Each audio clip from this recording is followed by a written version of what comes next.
Right, hello again. Part three. At the moment, I'm just testing these capacitors. They're all bad. These are the capacitors. Now, I've seen some people milling the top of this off, taking the top out, changing the capacitors inside, putting some substitutions in, and then redoing it. Really, no, I've built these, this little mounting plate, as you know.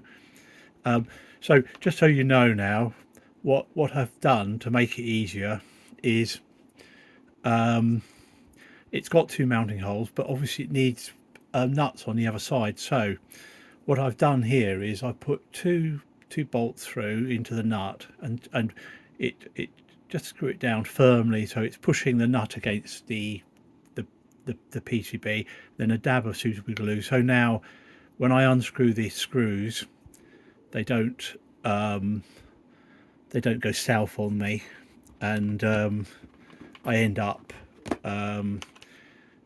with them falling out and so on.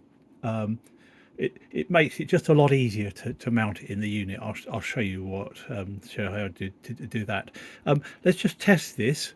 So I've got a Mr. Carlson's Lab tester here, and all you do with this is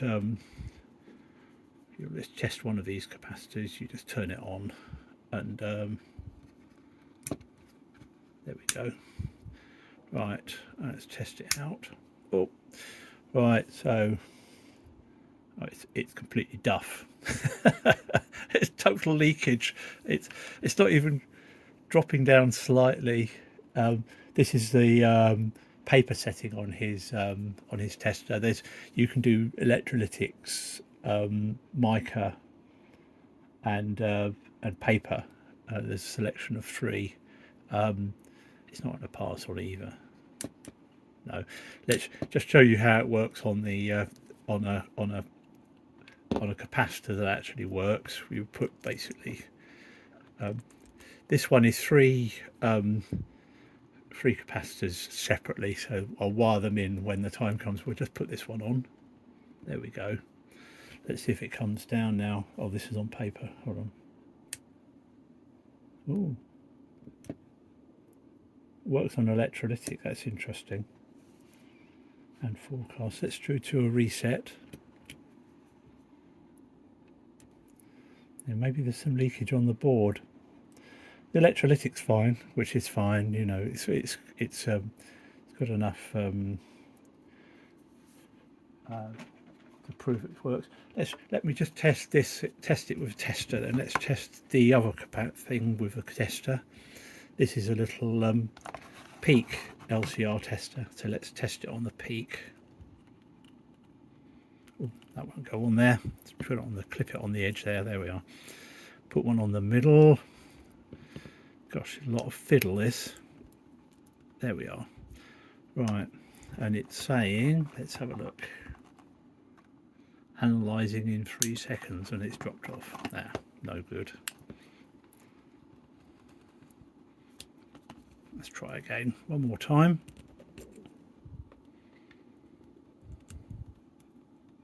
Don't want to touch it with my fingers or I'll muck up the reading. There we are. Let's try it again. Right, come on. 3, 2. Oh, I know it's pretty awful. Oh, that's not good. It's not working at all. There we are. Let's try not holding it. I think it's pretty duff. It's almost a short, probably. Yeah, there we are. 42 kilo ohms, which isn't. It's turned itself into a resistor. It was a capacitor. And let's just check the offending items on this board. Let's see what they say. I'll check that one. There's 3 of them on here, but they're all the same. These should be all right. Let's check those. Right. 459 nanofarads, which is 0.547. That's fine. It's close enough. Right. So less of this. Let's push all this stuff out of the way. turn that off. We'll have a look at this item. I don't know if you, now you can see I've taken the unit. I've taken the desoldered the wires. This goes in here. I'll just open it. I'll just take the these off. That's a bit.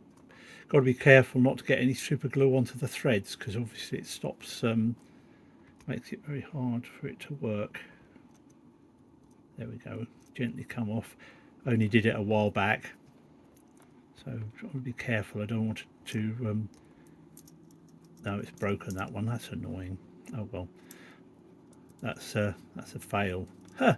I must have got some super glue onto the thread of the nut, and so it's now it's dropped off, and really just wanted one in there like that held in place. For some reason this is not holding in place, but there we are. Let's take it off. No, it's come off now.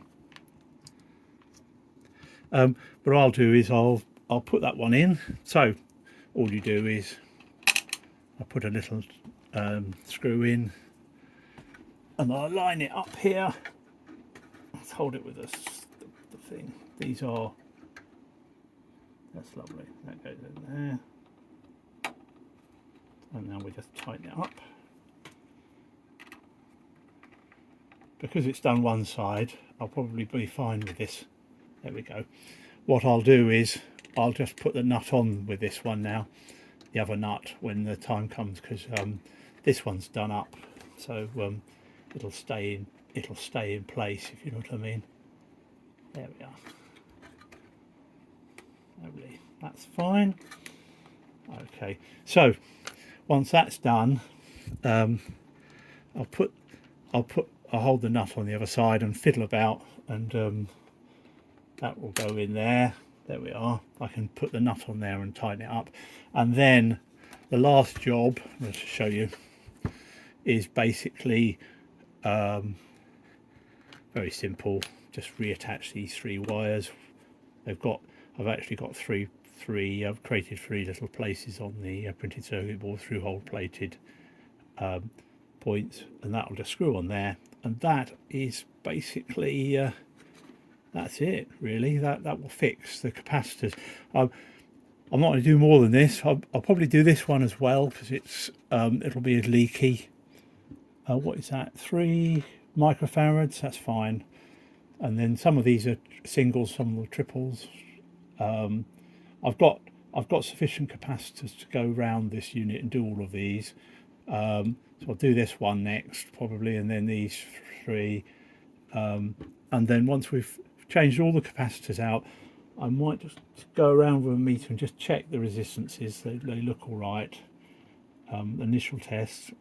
That basically fixes the command set from the point of view of the first step, if you know what I mean, getting it at least I can start putting power on it, knowing that it's not going to draw a lot of current, as all these capacitors are resistors. All right, I'll stop there. Thank you.